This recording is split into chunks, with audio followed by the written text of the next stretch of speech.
Okay, this is the audio for Why Race, Class, and Gender Still Matter from Race, Class, and Gender, an anthology. All right, so because I'm not a tenured professor, I can't start this by making you watch George Carlin, which I kind of wish I could. But he has this, if you're not familiar with him, I highly recommend you Google it. But if you're a person who likes a lot of F-bombs or can handle that. But he has this great stand-up bit about the American dream, right? And that's what this quote is from. That's why they call it the American dream, because you got to be asleep to believe it, right? Highly recommend it. But again, so many F-bombs, I couldn't necessarily squeeze it in here. But he does make an excellent point that we just kind of assume these narratives and we use them to police each other. So the narrative in America is that it's supposed to be a meritocracy, a system where you're able to thrive as long as you work hard. So it's called the land of opportunity. And for some in the past, this adage did hold true. But the economy has changed dramatically. The prosperity that was held by many was transferred to those who were already in financial power. And they've used that money to finance politicians, to change the laws and deregulate the economy, to give them even more wealth and more control. So race, class, and gender still matter because they continue to structure society in ways that value some lives more than others. And they matter because they structure the opportunities, the resources, and the power of some, while more marginal groups struggle and suffer. So race, class, and gender also remain the foundations for our systems of power and inequality. It doesn't matter that our society is diverse. These identities are the most significant social facts of people's lives because they determine their status and their life chances. So how do we develop this race, class, and gender perspective? Well, first we have to really think about how these identities shape people's lived experiences. So we need to understand how people experience the world differently because of their identities.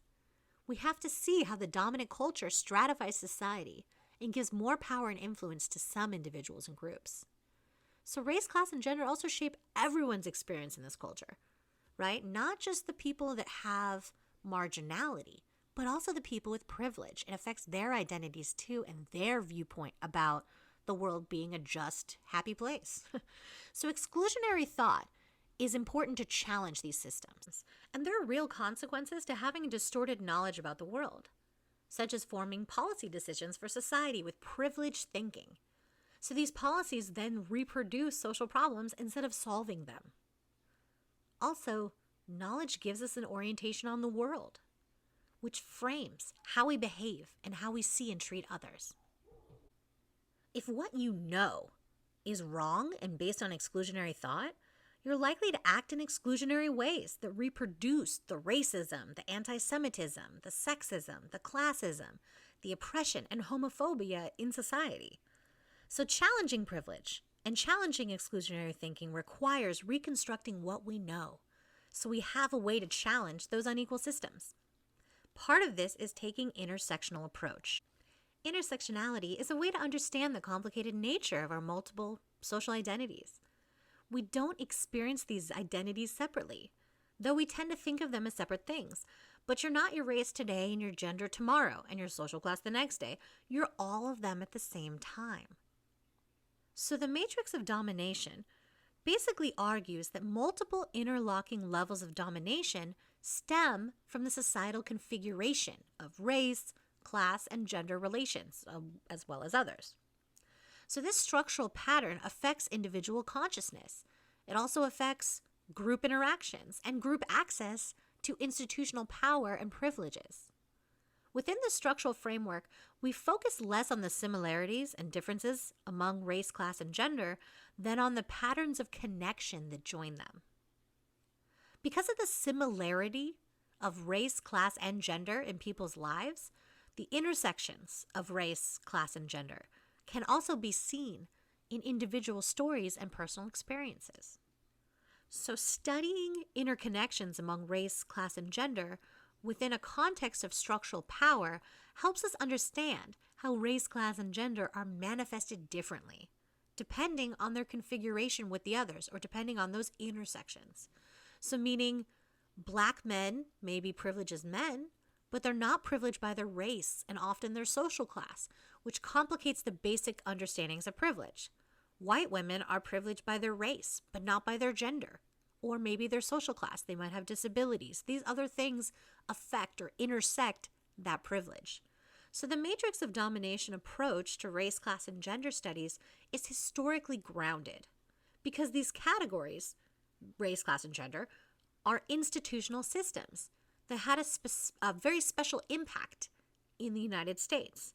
But these also intersect with sexuality, ethnicity, age, ability, religion, nationality, immigration status, all sorts of other identities. Historically, they vary from one society to the next, and they change within a society over time, showing that they're constructed. But they focus on race, class, and gender in this particular analysis because they have such a strong impact on our lives. So how do we develop that inclusive perspective? Well, first, understanding that race, class, and gender are linked experiences. I remember in 2008 when Obama was first running and Hillary was also running.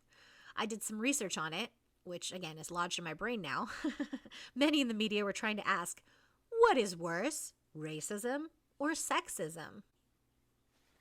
As if it's a competition, as if it's as simple as different constructed identities, when no one of race, class, or gender are more important than the others. They're interrelated. You can't say, well, okay, first we got to handle sexism, then we'll get to racism. No, racism and sexism are very intricately connected, right? What it means to be a white man is different than what it means to be a black man, or what it means to be a white woman is different than a black woman. There's different stereotypes, there's different assumptions. So it's not about like, which is worse, racism or sexism, which again, the media was just hammering over and over in 2008. These things are interrelated. So taking a social structural analysis helps us see this too. So race, class, and gender are social structural categories. This just means they're embedded in the institutional structures of society. Understanding them requires a social structural analysis, which means revealing race, class, and gender patterns and processes that form the very framework of our society. So when you see this race, class, and gender, that they form the framework of our society, in the reading, they argue we just need to think about the experiences of those who have been excluded from knowledge and how that changes what we think about society, history, and culture. So specific patterns of intersections of race, class, and gender are revealed. So we learn how our different experiences are linked through these systems. And a huge part of this problem that reinforces this generationally is that formal education is lacking in diversity. It gives us false conceptions about the contributions of different groups to American society. So we reify those hegemonies. And it's so important to counter this miseducation. This is where you get all of those awful white supremacists that say, oh, America's a white nation. It was founded by whiteness. And you're like, what? This is a nation that was built by slavery, by forced labor on black bodies. Like, it's completely insane to say that this is a white nation, right? That it was built by whiteness. It's like literally built by slaves. So it's just that we write out of history, people of color stories there, or, any racial or ethnic marginalized group is just excluded from history. You don't hear about Black history until you take a Black Studies class in college. Why is that not just American history? Because Black history is American history. Indigenous history is American history. Asian American history is American history. But so many groups have just been written out, right? Latinx history is history. It is American history. But we just exclude those voices. So therefore, it becomes only whiteness that defines America. And the same way that gender operates. Right? We exclude the contributions of women throughout society, how integral they've been to different developments throughout time, right? So all of these groups, whether it's, homosexuals, whether it's, any group that's been marginalized, like the disabled, any sort of minority, we don't focus on how much they also contribute to the kind of overall value of our society. So when we only learn the founding fathers and this kind of white colonial history that somehow before Columbus, quote unquote discovered, I mean, when he ran his boat into an island, and then just proceeded to rape and murder people, that we then venerate him, which is disgusting, that somehow before that there was no history, when obviously there was a history for thousands of years on this continent before that happened.